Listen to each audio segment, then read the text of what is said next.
10,219 পদে প্রাইমারিতে সহকারী শিক্ষক নিয়োগের প্রথম ধাপের আবেদন আজকে থেকে শুরু হয়েছে।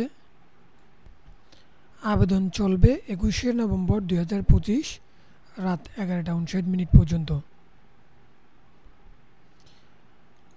আবেদন করার জন্য আপনাকে যে কোনো একটি ব্রাউজারে এসে dpe.teletalk.com.bd এই ওয়েবসাইটে আসবেন। যারা নিজে নিজে অনলাইনে আবেদন করতে পারেন তারা এই ভিডিওটি দেখে নিজে নিজে অনলাইনে আবেদন করবেন।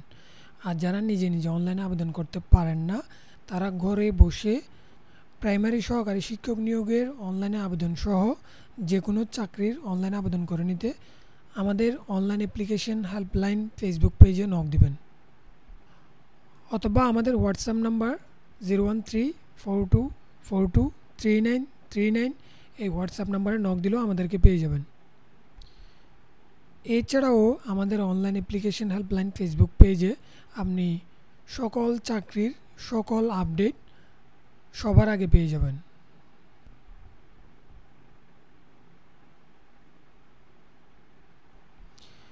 প্রাইমারি সহকারী শিক্ষক নিয়োগে কারা আবেদন করতে পারবেন, পরীক্ষা পদ্ধতি কীরকম হবে, আবেদন যোগ্যতা কীরকম লাগবে বিস্তারিত এর আগের ভিডিওতে আমি বলেছি। আমাদের অনলাইন অ্যাপ্লিকেশন হেল্পলাইন ইউটিউব চ্যানেলে গেলে আপনি ওই ভিডিওতে পেয়ে যাবেন। এছাড়াও ভিডিওটির লিঙ্ক এই ভিডিওর কমেন্ট বক্সে পেয়ে যাবেন। আবেদন করার জন্য প্রথমে আপনাকে এই লিঙ্কে আসতে হবে। এখানে আপনি অ্যাডভার্টাইজমেন্ট পেয়ে যাবেন, এরপর অ্যাপ্লিকেশন ইনস্ট্রাকশনটা পেয়ে যাবেন। এগুলো আপনার প্রয়োজন হলে আপনি দেখে নেবেন। আমি সরাসরি অ্যাপ্লিকেশন ফর্মটা ক্লিক করতেছি। এরপর এখানে অ্যাসিস্ট্যান্ট টিচার সহকারী শিক্ষক এটাতে ক্লিক করবেন অ্যান্ড দেন নেক্সট বাটনে ক্লিক করবেন। এই পেজ আসার পর আপনাকে এই তথ্যগুলো ফিল আপ করতে হবে। আপনাকে প্রথমে এসএসসির তথ্যগুলো ফিল আপ করতে হবে। আপনি এসএসসি নাকি মাদ্রাসা থেকে হলে দাখিল এবং ভোকেশনাল থেকে হলে ভোকেশনাল, এখান থেকে যেটা আপনি ওইটা সিলেক্ট করবেন। এরপর এখানে আপনার এসএসসি রোল নাম্বারটা সিলেক্ট করবেন। এরপর আপনার এসএসসি রেজিস্ট্রেশন নাম্বারটা বসাবেন। এরপর আপনার ফার্স্ট ইয়ার আপনি এসএসসি কত সালে পাস করছেন ওইটা এখানে বসাবেন। এরপরের কাজ হচ্ছে এইচএসসি এর তথ্য দেওয়া। এইচএসসিতে আপনি এইচএসসি আলিম, যেটা মাদ্রাসা থেকে হলো আলিম, ওটা আপনার যেটা ওইটা সিলেক্ট করবেন।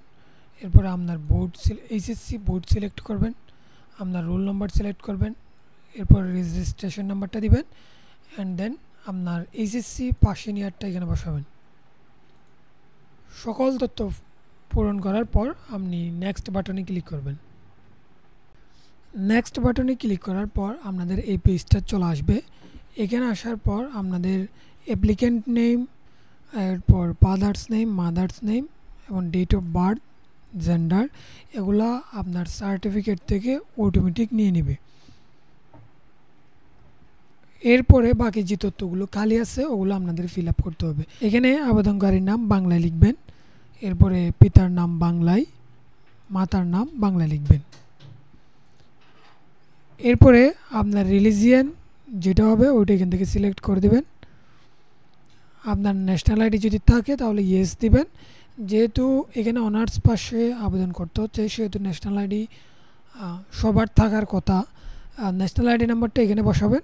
এরপরে আপনার জন্ম নিবন্ধন নাম্বার ওটা যদি থাকে তাহলে ইয়েস দিয়ে এখানে আপনার জন্ম নিবন্ধন নাম্বারটা দিবেন। এরপর পাসপোর্ট আইডি, আপনার যদি পাসপোর্ট থাকে তাহলে পাসপোর্ট আইডি নাম্বারটা দেবেন, আর যদি না থাকে তাহলে এখান থেকে নো দিবেন। ম্যারিটাল স্ট্যাটাস, আপনি যদি বিবাহিত হন তাহলে মেরিট, আর অবিবাহিত হলে সিঙ্গেল দিবেন। আর যদি বিবাহিত হন সেক্ষেত্রে আপনার স্পাউস নেমটা দিতে হবে। আর আপনার মোবাইল নাম্বারটা দিবেন, confirm mobile number, same mobile number ওইটা আবার দিবেন। এরপরে এই ঘরে আপনার ইমেল আইডিটা দিবেন।